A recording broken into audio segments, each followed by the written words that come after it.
Okay, we'll call the meeting to order. Any additions or deletions to the agenda? Hear none, can we have approval of the agenda? Second. All those in favor say aye. Aye. Any nays? So like I said, Rob, we put the delegations up first, so that you don't have to sit here for an hour or two listening to us. Okay. So, this is Rob Stevenson from the Western Wren, the board that we support. So you have the floor. Thank you very much. Just to check, does everybody know the Western Wren and more or less what we do? You're familiar with it, I think, from time. We give you lots of money. There you go. That's the thing. Well, tonight, one of our programs that I work on the succession planning program or business transition planning program, and I also work on the continuous improvement program, where we pair up companies with manufacturing consultants to help them with lean manufacturing and continuous improvement. Here tonight, I'm here to talk about business transition planning program that we have, succession planning it was called. We're really looking at helping small businesses. And in the course of the week, I go visit quite a few companies, and I've had days where maybe met with 5 different business owners, and 3 out of 5 of them were very interested in selling their business and looking at selling their business. Many of them are not prepared and haven't done anything about it. So we had a succession planning program before, which was kind of a matchmaking program that ran up until last year before, 2 years ago.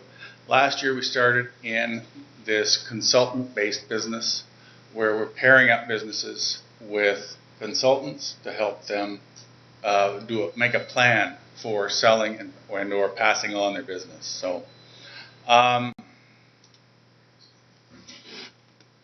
guess so. Just to go over, why are businesses, small businesses, important to our region? Small and medium enterprises provide more jobs than all other sectors. They're the largest source of wealth creation. They're often the largest source of consumer spending in the community. They provide services for the community, and they enhance the community's quality of life from their services. And they also help to attract and retain residents in the area. Think of your small businesses on Main Street. They're providing services and things that people in the area want. Why are they important to keep here in our economy? Because they provide economic activity.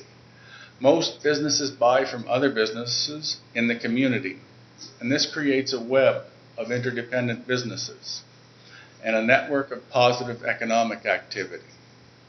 Growth begets growth in the economy, and the entire community benefits from having these businesses.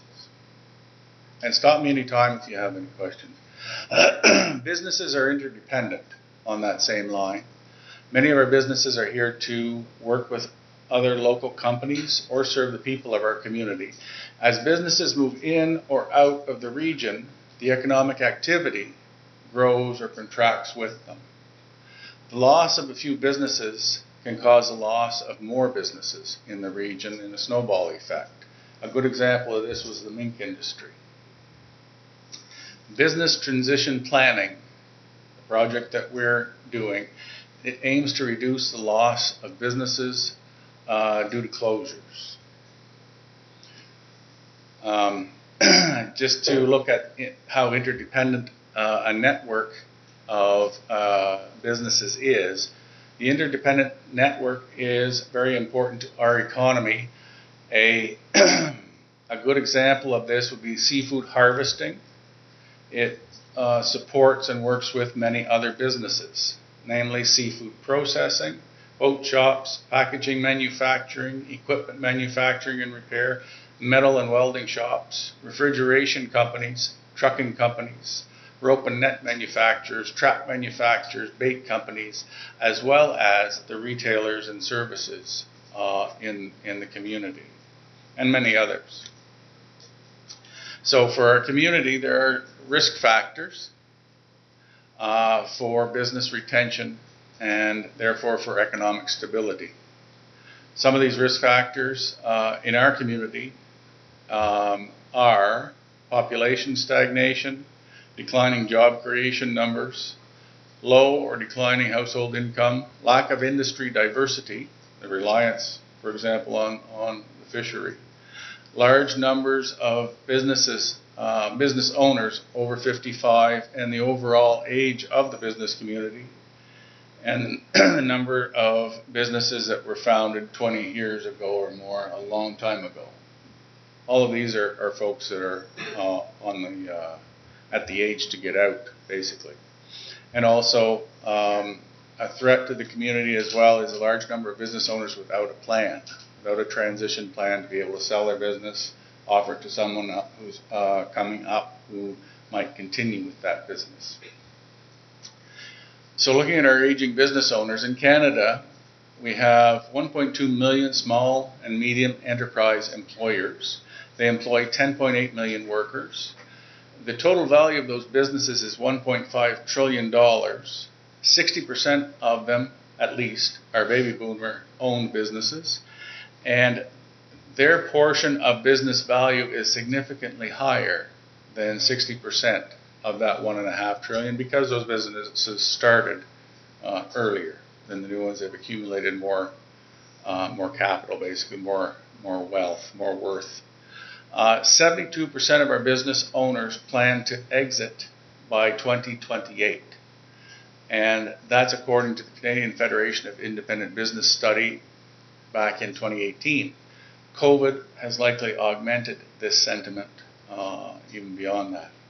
And our region is similar demographics and trends. So there's a lot of people ready to step down from their businesses.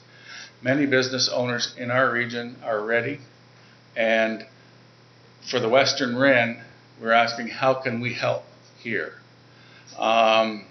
We're looking to keep this economic activity in our region by providing a business transition planning project for business owners.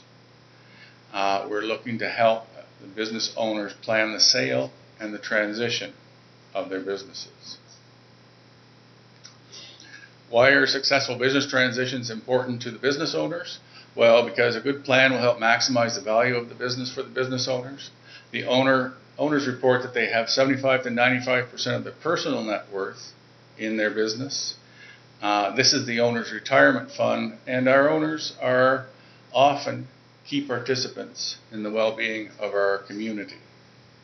And for employees, good transition plans keep the business strong during the transition to the new owner. This keeps the employees working, and it creates a positive work environment for the employees under the new owner, and good planning reduces employee stress throughout the transition. So what exactly is business transition planning? A business transition plan is a pathway for the independent business owner to exit the company. It readies the business for the new owners. It helps maintain the business's key relationships with clients, suppliers, stakeholders, partners, financial institutions, and government as well. The planning process helps identify many issues that a new owner may not have foreseen. This can save time and money.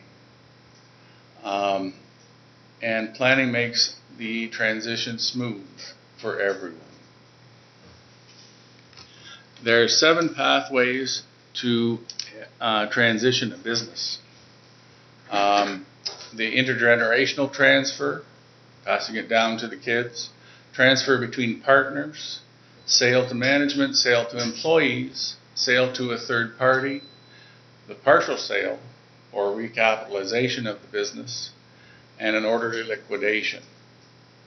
And these can be combined in some form of hybrid scenario. Are business owners ready for the transition? 1/3 of business owners do not even know where to start. nor what their options are for developing a succession plan. So, how our business transition program works: a consultant is paired with the business owner to develop a succession and transition plan. It's tailored to the business's unique needs. It typically takes 2 to 3 months for the project to be realized. It's 88% subsidized. The vast majority of that is ACOA money. The project may include some of the following tools, depending on the firm's requirement. Maybe a business valuation, financial analysis, may include streamlining the operational processes of the business to make things easier, or developing the business for sale marketing and communication strategies, helping seek buyers and potential investors, planning labor requirements for the transition and development of strategies for hiring, internal promotion and training, and assessing potential opportunities for the growth of the firm, and other things. We launched this project based on our continuous improvement program, which saw a consultant going into the businesses and working on and developing their internal processes, because businesses didn't have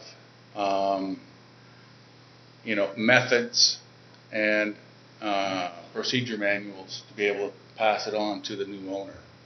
A lot of the procedures were in the mind or the body of the owners, and that's a very hard thing for a new owner to come in and take over.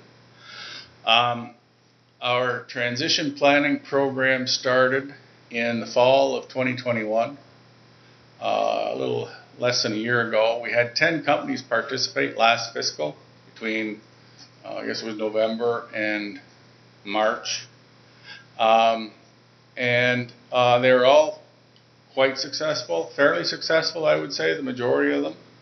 This is one of the testimonies from one of the businesses that is sold. Did some work, and the succession program was a wonderful program that was well worth my time. The project helped me to evaluate the worth of my business in today's market with very little effort. And that's one of the things that when they're negotiating a price, it's important to have a good professional business valuation behind the owner. So that brings me to basically the end of the presentation. Our request for counsel then tonight is if you can reach out to your constituent business owners, especially those who are at the age or who may be thinking of selling their business, and let them know about our transition planning, succession planning program, especially those who think it may be difficult to sell their business. We're here to help them. We've seen a lot of businesses that simply close down. They may get a few $1,000s for the equipment. They may get next to nothing for the real estate in the building. It's pretty sad to see, because that asset in the community is probably gone forever. You take a look at a garage or something like that with some equipment. It might cost a new garage coming in, $1 million to come in, build, and set up. So we'd really rather keep all of those assets here in the community and keep them running and viable if we can. So. I just got a couple questions. One is you mentioned ACOA will fund some of this planning. Is there a threshold, a minimum threshold to look at funding? If it's a one-person business that's reasonably successful, or do they look at the type of business they'll fund? Or? No, not really. Not really?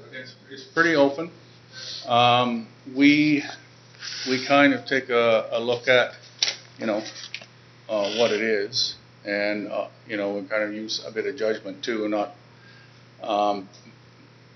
It's not sort of a cut and dried number on each project, but it's fairly close to that.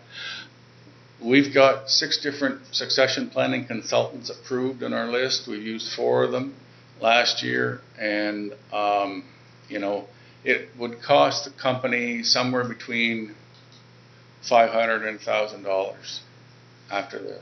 What if it's a business that's you look at 10, 15 years, probably it's not going to be viable? Do you look at that client and say, well, listen, we're not going to work with you because we know that restaurant business is not gonna be successful anymore, it's gonna shut down, or something like that, something odd, but if you look at that, guy might make a lot of money in 5 years before. Yeah, and the other thing too, I'm just thinking of a discussion we had with NSCC. They have an entrepreneurship course there, and they're focused quite a bit on entrepreneurs. One of the things we're looking at, and I know this is a bit of a tangent what you're asking, but one of the things we look at is a lot of entrepreneurs want to do a start up a business from zero. And my point with them was have your entrepreneurs take a look at buying a business. We know that there's capital investment involved, but a lot of times you're buying a business that has a cash flow. You have to get financing, yes. You may have, a dream for what you want to do with a business, but you don't have to. You can start going in a certain direction and then grow that business into the dream that you want to go into, if it's related at all to what you're doing.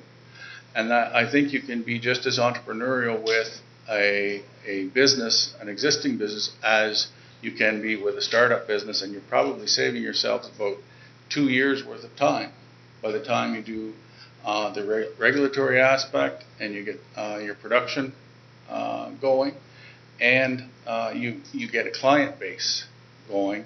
It's not stuff that you do in a couple of months. This is it takes a couple of years. So you asked, well, what about businesses that may not have much of a future? Well, I think that there's probably in a lot of cases, and that's a hard one to answer specifically, but there's probably some, if you get the right entrepreneur, who knows what can happen in a lot of businesses. No, that's all. Anybody else have questions? Is there anything specific to younger entrepreneurs that might not have as much capital available to them? I guess maybe to add to that, to keep from folks who have built up excess capital ending up owning a larger portion of all the small and medium enterprises out there, do you have stuff that will help essentially newcomers get into that program and be able to purchase a small business? Now this is succession planning 2.0. We had succession planning 1.0. Succession planning 3.0 is going to be for us to take a look at the investor side of things. We do have in this region, from here, from Bear River to Cape Island, we do have a number of folks who are investors, and that's where we want to go in this upcoming fiscal, is take a look at how can we free up, if they're investing in the market somewhere or somewhere else, how can we encourage our own investors here to invest here at home? And that's the type of thing that we want to look at as well. How can we get them to support these upcomers, these entrepreneurs and the young folks who are coming into the industry? That's a role for the CBDCs too, to get involved at that level. Yeah, yeah. They can't get traditional financing. So. That's right, yeah. Anything else? No? No, well, thank you, Rob. We don't want to keep you. So Thank you very much, Council. I appreciate it. Yeah. Certainly will. I hear about different businesses in there. Yeah, do send folks our way. All right. Yeah. Thanks a lot. Thanks. Okay, our second delegate was here, but he left. Can I just go check the bill? Yeah, he went out the back door. So if he's not here, we'll move on and we'll address that.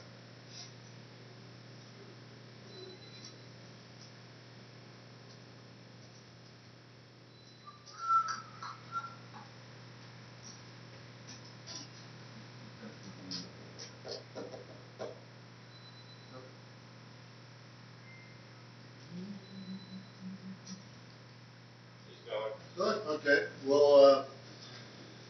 We'll address that in a more appropriate fashion somehow. Okay, minutes of the previous meeting, July the 18th. Any errors or omissions? If none, can we have a motion to approve? So moved. Seconder? Second. Any discussion? None, all those in favor say aye. Aye. Any nays? None, motion carried. So as I said, it's a beautiful afternoon, so we need to get outdoors. CEO report. Tom's got his report here. Tom's on vacation, but Leslie, if you want to speak to some of the points in there. Or if anybody got any questions for Leslie, she's quite familiar with the report. None? Okay, we're a quiet bunch tonight. Lots of planning and building going on. Lots of building, yeah, that's nice to see. Yeah, one question, Leslie. Yeah. It's just an ongoing question. We still don't have a report from the fire.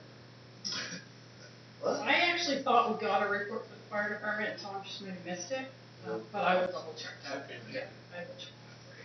Yeah. I actually thought we got one. I will speak to the fire inspection, portion there. I met Chris Thibodeau today and just came to see how we were progressing with the list, and I did tell him that, Tom would bring that forward at September's council, for more further discussion. And I think he provided you lots of information on the feasibility study and the pre-feasibility study for the district heat system. That's on there as well.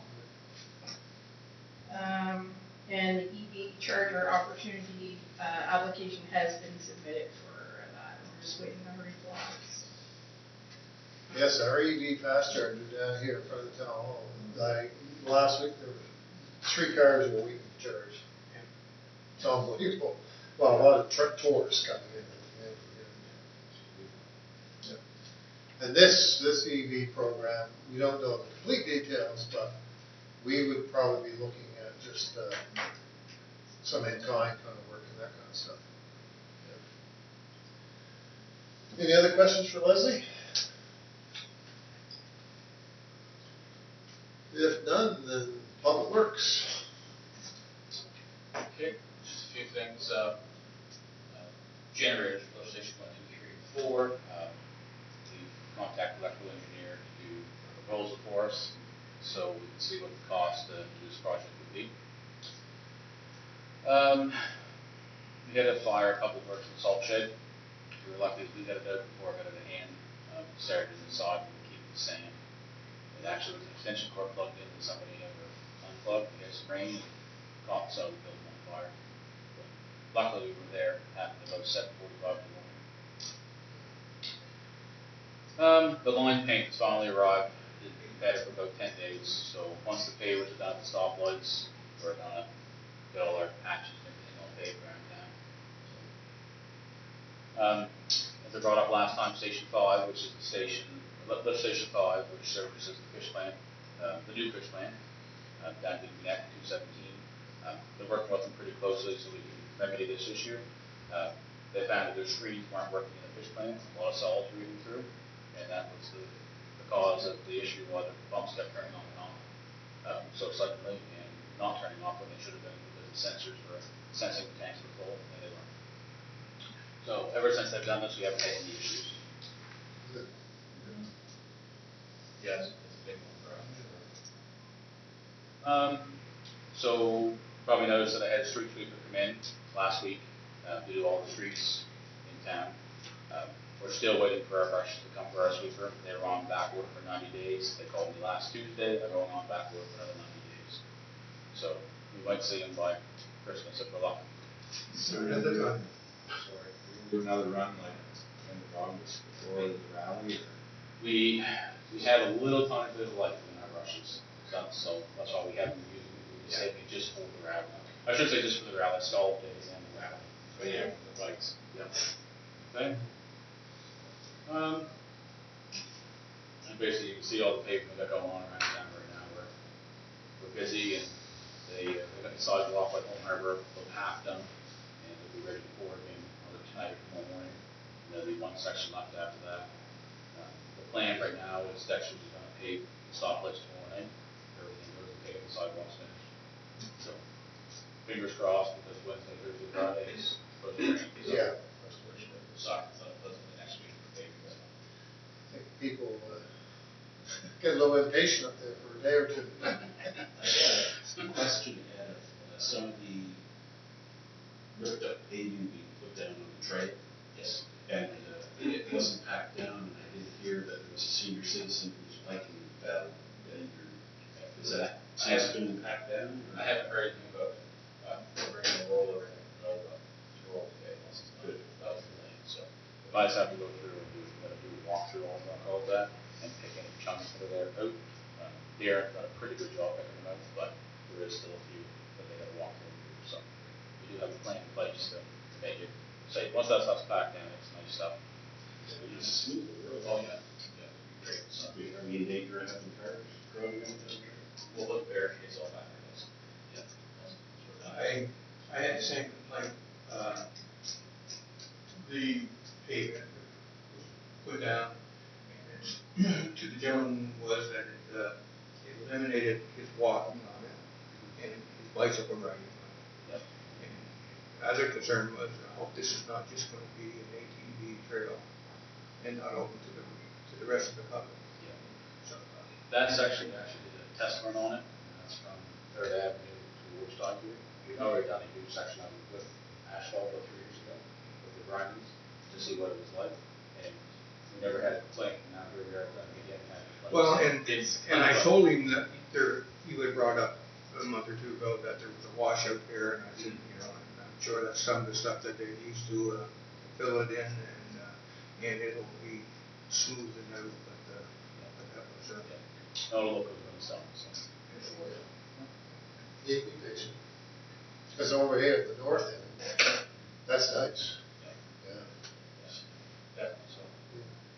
I think that's everything I have. Just, Victoria Street, when you look at developing that sidewalk in Victoria Street, Yes.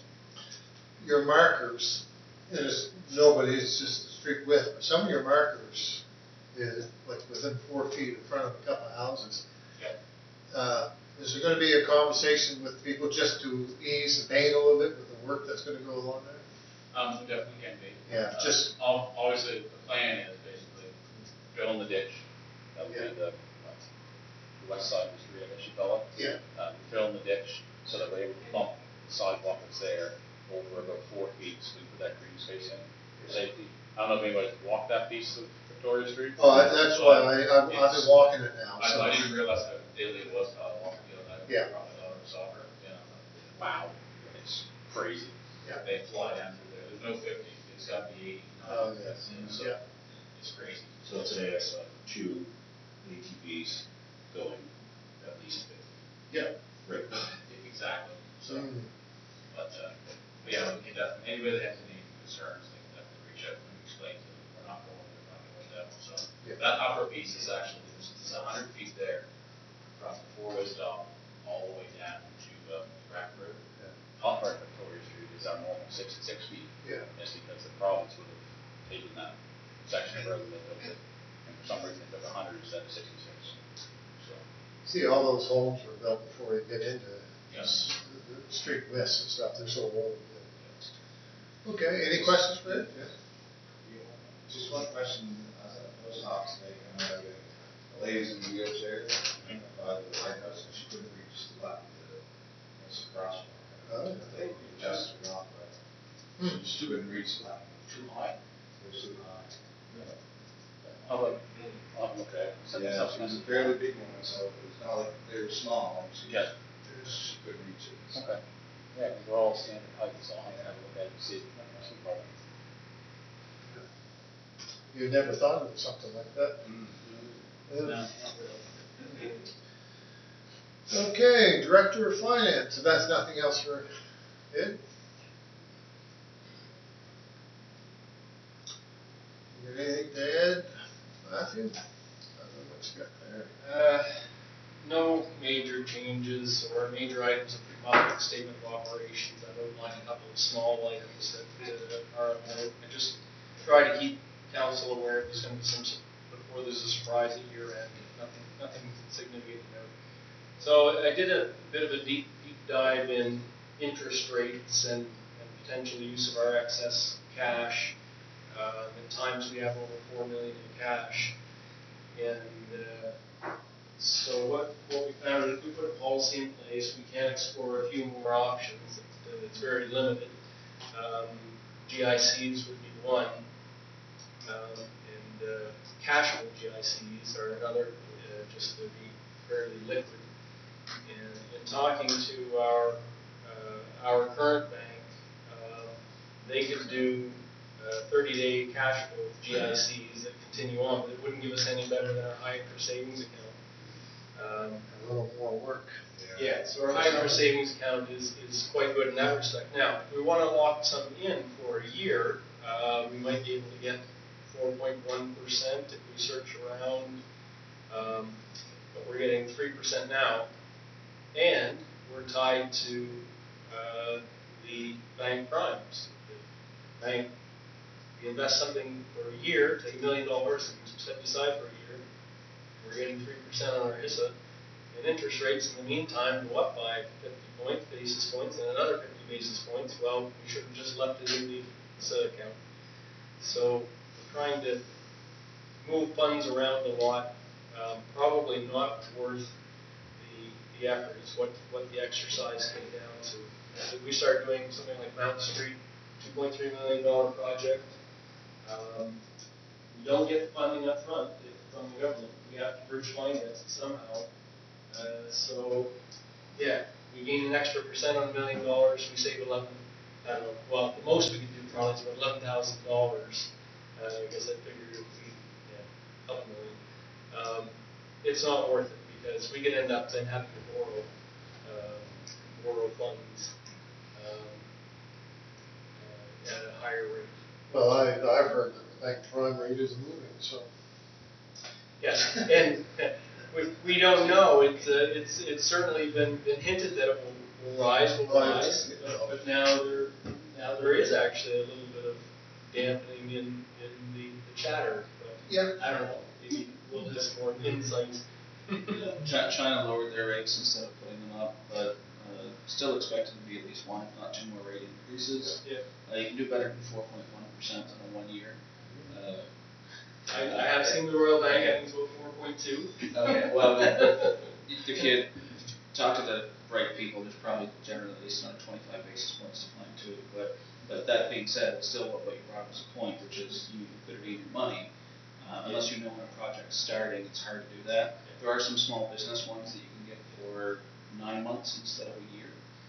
If once again you know when something's starting, those might fit a little bit better. Then of course your rate comes down a little bit on those. So then once again, is it worth anything? Yeah. And it is juggling a bunch of pots because we already have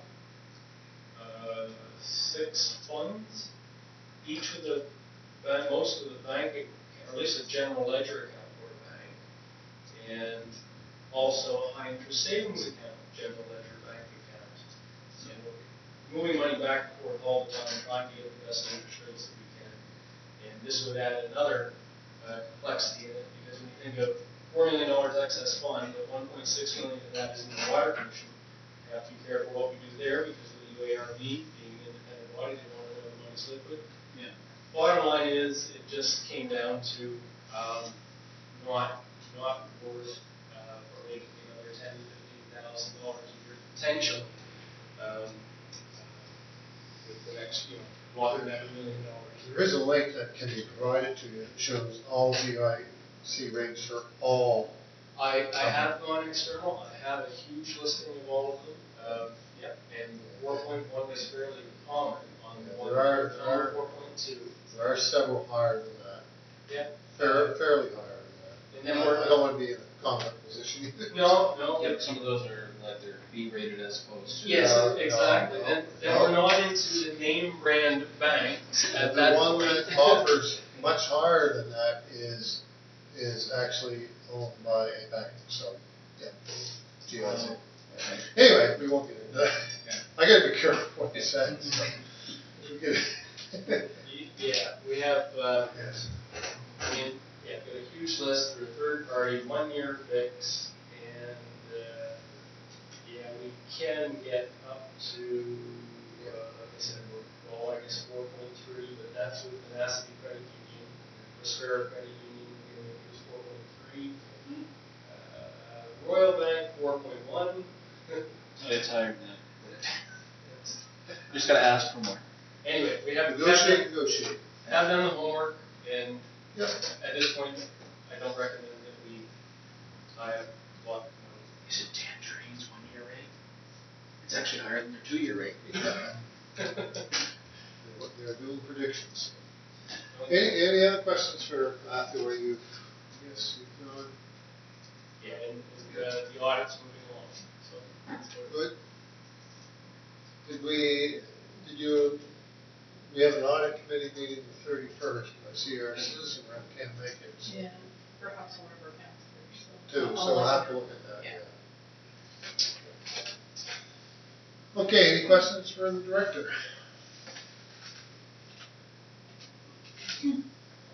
I do have a question, Matthew, but I think it's too early to tell. Have we heard anything about insurance rate increases yet? Or is it too early? For next year, no, I haven't heard anything. There will be. Yeah, I just got my home insurance and it's $500. Yeah, anecdotally, people with their home and auto are saying, still. That's crazy. And of course, they're blaming cost of living, and they won't tell you what dates they've used. So you know they've used the first 6 months of this year, not anything from last year, because it would lower it. Yeah. Those darn insurance people. When it's a monopoly, you have to have it. Well, I'm not doing anything right now. I feel guilty. Blame it on that and lower returns and big losses in the industry. Okay, dangerous and unsightly administrator. It's not quite as exciting right now as No. For Dangerous Unsightly report for July, 140 First Avenue, I posted orders on the 13th of July to have the work accomplished within 7 days of the service of the order. Very little had been accomplished. Proper garbage storage container was supposed to have replaced the old one to accommodate a 4-unit apartment building. And that hasn't been done, and now I'm in the process of contacting the contractor to go in and properly clean up this area. The reason why those dates, just to let you know, I was away for almost 15 days in that month, so I didn't get back to the date that was on the orders.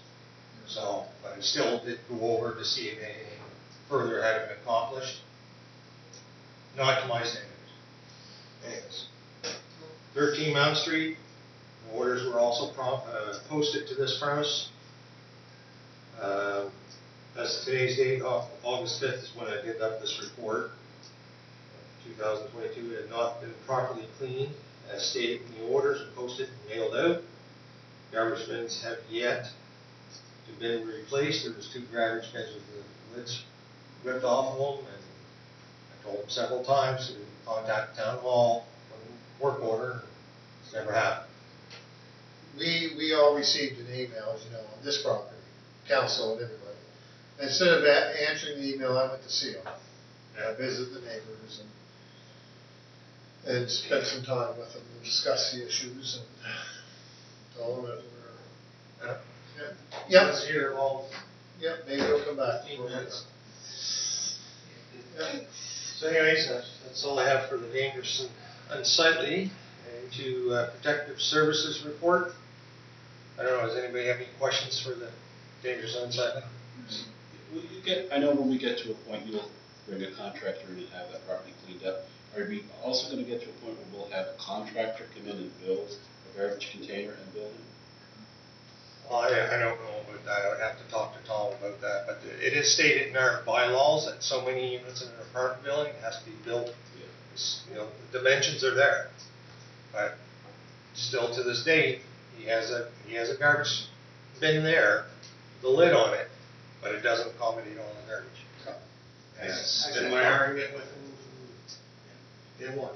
I sent Tom 2 pictures after school days. Yeah. And both of the buildings, lots of garbage bags laying around. Yep. And not a one of them in the bin. Nope. And he did the same thing over at the to Prince William. And, you know, it's all day, the town's busy, there's people in the town, and it's a wrong picture of what's going on. Yeah. So, you know, it's, they did clean it up, Tom had it cleaned up Monday, and, it's, but it's a mess. And no respect, I mean, okay, we go over this every month. It's a treadmill, right? It is dreadful. But a treadmill since we all of us been on council, so some more than others. That's why I brought all these Yes. files in here. Oh, I keep all the pictures, right? Oh, I have those too, he sends. So are we issuing fines for these administration fees for every time? Why, already Bishop, had, wrote up 2 violations for the house of law along with the garbage that was left out for 4 days. They totaled, $250 a piece. I don't know if he's come in to pay those or not as of yet. I don't know if you've seen them come across your calendar. Then they end up on the tax bill. Yeah. Well, those. Well, we don't know fines. Where we can do, yeah, some investigation there then. I'm also talking with other bylaw enforcement officers, like the gentleman down in Mahone Bay. He's dealt with this gentleman also. And I'm trying to get some feedback coming back, and also about going back to the idea of the SOD tickets, similar defense tickets. So I talked with Tom about it, and we're going to try to arrange that. I have the gentleman from Mahone Bay come up, sit down with us, see how they do it, and hopefully we can apply the same. Are there any administration fees in with these two here? You went, with the order in, you gave 7 days, nothing's done. So No, on these. twice, so I thought my impression was that whenever you went to that location, it was $150. Repetitive. Yes, but in this circumstance where it was, there's different things in orders, okay, what are stated in those orders. I have to apply what's stated in those orders, right? So if those orders are written up new and they're applied to the same residents, I still have to give them the benefit of the doubt in 7 days. If it's not up to our standards, then I get contracted to Digby Salvage and clean the garbage up, or contracted for the landscaping and to do up the bushes and all that stuff. Which I was told it's best for us, for the town, to contract out, instead of having our own guys try to go in and clean this up. So other than, being repetitive myself, so other than getting it cleaned up all the time, you can't put a box in for that too, but there's no issues of fines here at all. Not right now. No. So I thought we corrected that as council, that stuff happened, so why would you clean it up if you're not being charged? No point, right? Yeah, Well, this type of order, we can go in and apply it to its taxes Right, on these properties. I understand, But if I write out a violation, Right. I can't apply those to its taxes. Those will have to go to the court, have to be pushed through to the court. So sooner or later, we're gonna have to bite the bullet on some of these people. So it is gonna cost the town money. Yeah. In order to push this, go through the court, it's Yeah. gonna cost the town. Oh, yeah, we issued a ticket for noise bylaw, and it cost us $1,700 on top of it, went to court. So our administration fee isn't working I'm not saying it's not working, but there's times that when I write up orders, and then all of a sudden you get a letter from the neighbor next door who's complaining about the overgrown bushes onto her property. So I have to write those orders to accumulate, to add that in. So then it changes again. Then it changes the order, so I have to say, stipulate in the orders that this, and this has to be done. So again, back to these two here. Yes. It hasn't changed, you've been on vacation, right? Well, $150 will apply to both of these, yes. Both of these. Yeah, we just need to review our own bylaws so we Yeah. thoroughly understand. Yeah. And that's what we And like. what situation does and does not apply. So is this, just so I'm clear, Bruce, not to belay up the story, but, so if there's a complaint about the garbage being a mess, and you have to physically write up that order, and that becomes a legal document, Yeah. and then that's a complaint lodge, great. And you give him papers and notice to serve, or how do you? Yeah, if he doesn't clean it with the orders, we can attach it to his taxes. Right. So That's how we then, go after it that way. so then within that 7 days, if you have another neighbor say, he's got, a derelict car parked. That's on the another property. complaint. Right, so now are you saying that you have to withdraw that first writ, change it to include the derelict car, and put that back in? No, that first one will still apply, Yep. but then a second one has to be written in to apply And to then that. the clock for that second one starts. Yep. When, oh, wow, yeah. Yeah, that's a problem. But it's not only our town that does it, it's the same with Oh, other yeah. towns. Yeah, and then it's probably just some legalese thing, right? But, that's why I wish there was a better system that we could, excuse my language, nail him to the cross and he'd be accountable. Or just, That's why I was hoping he'd be here tonight, not to pick on him, but to single him out, not to single him out, but to state to him that he is the largest property owner in our town, so he should be held accountable for his properties, but he's not. He does bare minimal, anyway, you know, yeah. and it's we like have me a- going behind picking up building blocks for a child. That's just it. But we have to work within a certain, our bylaw in the law itself. Yes. We have a certain. It's very frustrating. Yeah, it's frustrating. So get this guy up, if they've been successful, and our fire inspector is well aware of. Our fire inspector's a very by-the-book guy. Oh, yes. And he's already forewarned us that he goes into a building, he finds something wrong, he's gonna shut it down. Yeah. We did it there, so. Yeah. That's why Tom saying the next about, council of the whole, that, that we have to really look at this. It's. And I am gonna compile some properties, the ones I feel that are, deserve the most attention, because there's a lot of lives here. That's the end of the day is what it is. It's the property that's, That's right. health and safety is a priority. It should be our priority. Yeah, it is. Yeah. Okay, Bruce, protective services. Load it up on you tonight. Protective services, I have 13 cameras all in operation, waiting, 3 of them are, what had happened. Apparently the antenna rods on Roger Marshall's store, it possibly fried out a camera. I don't know what happened. Nick's supposed to get back to me on it, and it's the connections from that one to another 2 cameras that caused them, all 3 to go out. So he's still working on getting them back up for us.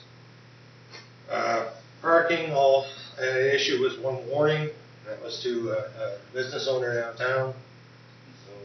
So I think I was there that day. yeah. Dog patrol, nothing to report at this time. Crossing guards, all 3 crossing guards have now been certified. The flagging and safety course for the next 3 years by the province. City addressing, nothing to report. Same as solid waste, taxi license, and bylaw violations, nothing to report. So, any questions? Mr. Mayor, sorry if I go back to Ed and ask him a question. Oh, that's fine. These guys are done, they can go home. Anyway, what's the question? What's the question? You're on. I did see him down there working on Roger's building one day. Yes. So what's the story on this month? Yes. Okay. So, at first it was acceptable what we did, and then something happened that evening, it became unacceptable what we did. We had it all set for Sunday evening, or Sunday morning at 5 o'clock with their Here's the So they prize. ended up canceling it. So, they have the siding, just waiting for a list to come in, so that Darren Holiday can decide on the side of the building. So they're. The question, As soon as it's on, airwork's going on that next morning. The airwork's right. It was going to be a surprise for council. Okay, It was, now you ruined it. I didn't tell anybody. Now you ruined it. You surprised the room, sorry. The only This is question how long I it take for a surprise, I don't want another. the only question I had, I did notice a piece of siding screwed to the side of the building. Yeah. So. Was that what created the issue? Because that stuff you unlock and slide a new piece in. No, color difference. 'Cause Well, you they got do new- fade. You got new and old, Yeah, I know. and if you stand the right way, you can see the new side and the old side. Yeah, So, and it's true because the siding was about a quarter of an inch wider. and that came from somebody other than the village. Yep, it's the only difference. So, So, okay, well, you ruined the surprise, Peter. I'm sorry, but, this has been going on for 3 years now, so. Yeah. it looks really nice, makes you feel good, I've seen it. Yeah, it looks nice, I've seen it. And. He was sure it I does think- exist. I think the rest of the public would like to say, Yeah, nice. No, they wanted paint to go on there. And we got the money for it, so that's the other. That's right. Okay, we're done with Ed and Bruce. You guys are free to go if you want. Bruce, go home, feel better. Yeah. I know you haven't been feeling it today, so. Yeah. Moving on to the CDC. Is that an offshoot of the CBC? Yep. Yeah. Okay, so I will start my report with reviewing the Visitor Information Center Management section.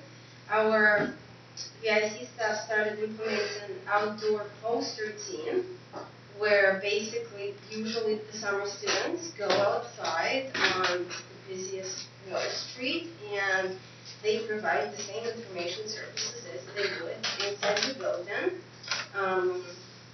Also, now covering people who don't know where the VIC is, so, and they take their, the outdoor consultations are recorded in the guest book the same way as indoors, so that also contributes to our statistics. They started collaborating with the Blue Lights Tour and promoting the activity on Facebook. The staff is updating the social media page with quality content daily. If you notice, we have updated the guest book with additional questions to help us collect more statistics on how our visitors get to the VIC via ferry or highway. That was actually Mr. Cleveland's request, and how they find us, so internet, human referral, or other method. That will help us with internal statistics. Office administration assistance. So right now I'm feeling pretty comfortable accepting payments for water, tax bill payments at the front desk. Also, I got a chance to back up Leslie while she was on vacation, and now I'm feeling way more comfortable than the first one. So improving with that, and I also practiced recording minutes at the last meeting of the whole to be able to back up Leslie, our executive assistant, in case we need to do that. Grant research and community development. So for Emancipation Day, I had to submit an application for a $500 grant from the province to help with the cost of hosting an event. Our community partner, the Digby Education Committee, also applied for another $500 grant so that we will be able to pay our local artists for musical performances. We had a singer and a drummer, so I'll fetch that when we go to the event section. Active transportation plan. We're researching and preparing to issue the request for proposals to hire consultants who will build the plan. Matthew and I requested a couple of examples from other municipalities and, just to see what they did and use them as a template. One of the ones that looks good for us to use as reference is Kings County. RFP for this, and it's a little bit bigger, but it's all work of, shrinking it down and anything like that. So that's a work in process. Turning the Tide Community Grant, the one that I discussed at our previous meeting, I met with Erica Ralston, project coordinator from Turning the Tide, to discuss the idea of a community fridge in Digby, just like we discussed it. And she believes it's a really good concept. She encourages us to apply for the grant in case we find an appropriate partner organization, because that's required for that. So if we decide to go that direction, they definitely think it's a good idea. Events and communication. So Emancipation Day was my #1 priority this month, and we succeeded with planning it out. And the event held place on August 11th outside at the promenade stage. We were lucky with the weather. And everything went well. The flag was raised thanks to Public Works. I want to thank all the staff once again for all the support in organizing the event. There was lots of I believe there were 7 guest speakers in total. We had several musicians, and national anthem was performed by a singer. I received very positive feedback from our guest speakers, praising us that we did a great job. Yeah, I received some emails too saying it was a great event. People appreciated it. Yeah, I really liked one from Sergeant George Cameron from our RCMP detachment. He said, once again, thank you for the invite. It was a very informative and entertaining, especially with the drama. I really enjoyed that. So stuff like that, everybody really enjoyed it.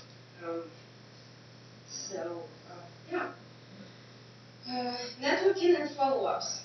Digby Education Committee is our community partner for Emancipation Day, like I said, and we've been working together with the Emancipation Day. Turning the tide, we have met with Erica Wilson, I've already mentioned that, the project manager, introduced ourselves. Primarily, most of my networking meetings right now are very introductory level, whereas we just kind of say hello to each other, I introduce myself, and then we start following up via email on how we can best collaborate for our community. So all these community services like Turning the Tide and RAN have started communicating with me, and we're brainstorming on how we can, all of us, better our services to better the community. And so yes, I met with Erica and RAN, the Western Regional Enterprise Network. We had an introductory meeting with Miranda McLean, manager of Western RAN Connector Program. And we followed up today. Actually, Miranda introduced me to Max Hersey. He started a new business, and he's also the new executive director for Digby Clare Home Support. So he's he's starting up a business that has to do with healthcare professional recruitment. So I will get back to you on that later on when I find out more details. HR training and certification. I did a couple HR courses and completed them. One is diversity and inclusion. The other is coaching and mentoring. That's for my VIC management and handling difficult conversations. Being a better communicator and network. And we've had our first former provincial VIC committee this month on August 3rd, where the committee started brainstorming on the process on what should be done with the former VIC built in Onshore Road. And that's a good process. We'll be setting another date soon, confirm with Tom. Yep. So that's pretty much everything for me. Any questions for Kat? I know the applications for Turning the Tide is Thursday, so if you're going to put something in, put it in. It's easier to say no than to get it again. I believe I told them that because I've been busy with the Emancipation Day planning, I asked them about the deadline. They said that it's fine. That there is no, for this one, there is no, set deadline as far as I know, because I haven't checked with them. And we can't really apply ourselves until we find a good partner community organization. Well, I was going to question, I don't know why they aren't a partner. And exactly what, actually, happy that you noted, I kind of forgot, Erica wants to find out if there is a conflict of interest, because they really like the idea, but because we haven't really concluded if we want to take this Yeah. direction or not, I just wanted to see and talk to her about the actual feasibility, or if they're interested, and she believes it is, so we will follow up with her and discuss this in more detail, and You have the community, you have the shelving at Conway, you have one in Smith's Cove. We have 2 food banks in town, so it's, it's a little bit different, so this service is a little bit different. It's primarily for those who are kind of shy to go and use those services, so, yeah. One of the food banks you can call, and they will bring the food to you. And that's why they do that. yeah. Because some people, Big problem with transportation now. Yeah, So exactly. taxis, and they don't afford to go get there. But Yeah. it's worked well in other areas. Yes, it's proven very successful, and the first time I heard about it actually was before I started this job, and I heard it on the radio, and media is praising it, and everybody's saying that it's a very, very good program, that communities love it, they love the idea. There's a couple down on the island, there's a lot of ones around. It's good, well, The only problem I have with the bridge concept is our weather is so horrible for rust and metal. You yeah, almost have to bring it in for the winter, otherwise it's just getting destroyed. I believe they usually build either a shed or something so that it's indoors, like Charlottetown. Charlottetown has a library, the public library hosts it, so they actually keep an eye on it. That's why they want us to find a partner organization primarily to be hosting the. So what would be the difference between going to that or going to food? Well, see, here it would be more for example, teenagers, right? They forgot their lunch, they live far, or they have some kind of after-school activity. Somebody are just stuck and doesn't have money today, you know what I mean? And kind of less, those that are not as much as in need, is pretty much for everybody. So you don't have to have low income. You just don't have food today. You go take one out and then bring one back. And then the next day, for example, if I forget lunch, I'll go take a sandwich, and then tomorrow I'll bring 3 sandwiches if I'm okay financially. So kind of like that, And so give and take. who actually monitors it and cleans it up and makes sure the rotten food gets taken out? That's usually the volunteers and community. Yeah, it's very like engaging with, like you have to engage volunteers. Yeah. Yeah. Where it So it's goes. definitely not just the town of Digby, and for example, the public library, we would have to have community volunteers. If we decide, and I think we should even find out from public if they, what does the public think about this idea too? well, the public's gonna love it. But there is the ongoing management calls mentioned. That's why I suggested why not turning tide, they have the canoe, they have the lobby up there where it could go. Exactly. Or community services, I know they have issues with having certain people in their building, but anyway, yeah, investigate more, because it would be an ongoing cost to us too, so. And I didn't really go too much into detail again because it was just an idea, so that we didn't want to go too far into it before researching more details, I guess. Okay, any other questions for Kat? Nope. Okay, we'll move on to correspondence. We got the letter here from Virginia. She's a lady up on St. Mary Street that's feeding her raccoons. I've talked to her a couple, I know Virginia quite well. She moved here from Midwest. She's very conscious of taking care of wildlife. So she would like to come to council, so we're looking at having her come to council September the 6th probably. I did point out to her there is a wildlife act around feeding wildlife. It's not just the town that's looking at it, so she will be here. She's a nice person. concerned about feeding wildlife, although I told them that feeding raccoons marshmallows are gonna give them diabetes, so. I would suggest that she stop that, so. So you got that in front of you, this, as I said earlier before we started, this is not just a neighbor dispute over raccoons. There's a lot more going on here. Well, you can tell by reading the letter, it's a family, it's a community street. Yeah, it's not. Digby Area Board of Trade, apparently they want us to run an ad for anywhere from $3,000 to $10,000.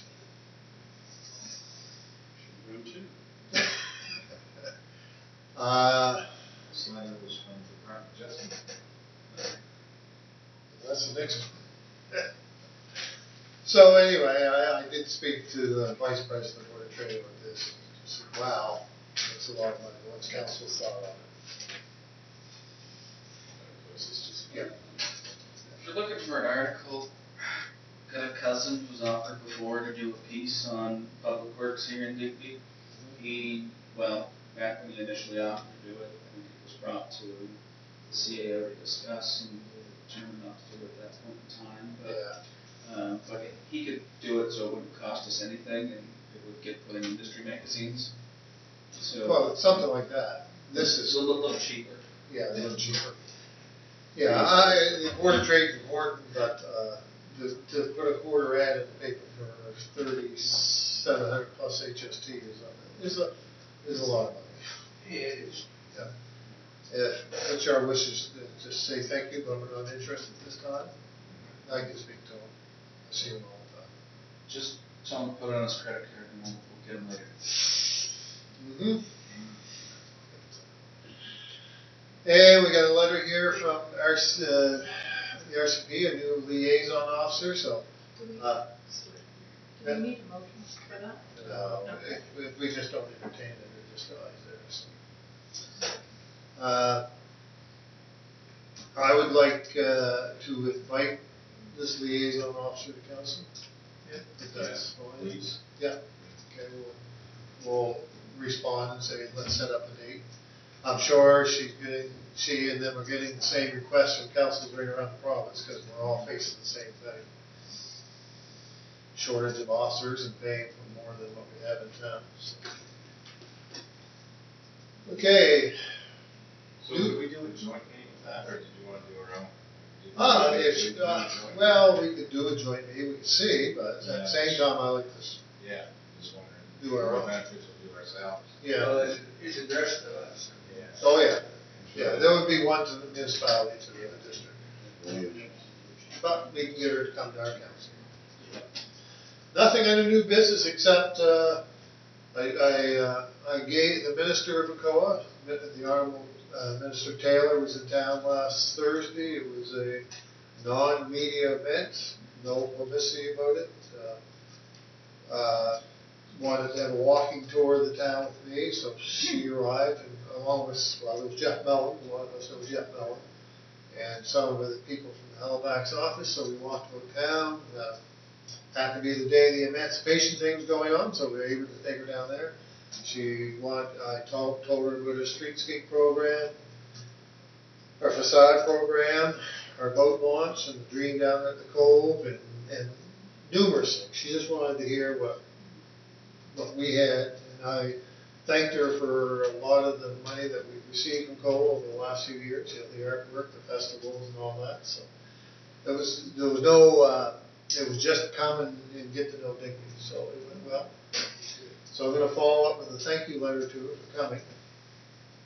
That was the day she gave out the money for the Acadian in 2024. I think give them $7 million or anyway, a lot of money. It was a lot of money. A lot of money. That's going to be a great event. So it's just really, it's networking, getting to know the minister. She's from New Brunswick. She was very interested. Her bio, I read her bio. She's very interested. We spoke about social issues and housing and things like that. So just write her a letter, thank her for coming and giving us her time, and just build a relationship with her. Yeah. Yeah, that was kind of kept low-key. She didn't want to get the press chasing her and that kind of stuff, so. I ran into a few local tourists that come in and they're all calling me the town, the downtown, the sidewalks, the Everett Walk, the view, the amount of work's been done. Some of them are people, residents that came back on the Scald days for class reunions and stuff, you know, and pleased the way the town is progressing. The minister did meet with the port, because they do have their large project before the port, or before COA, so we met to discuss that project too, so.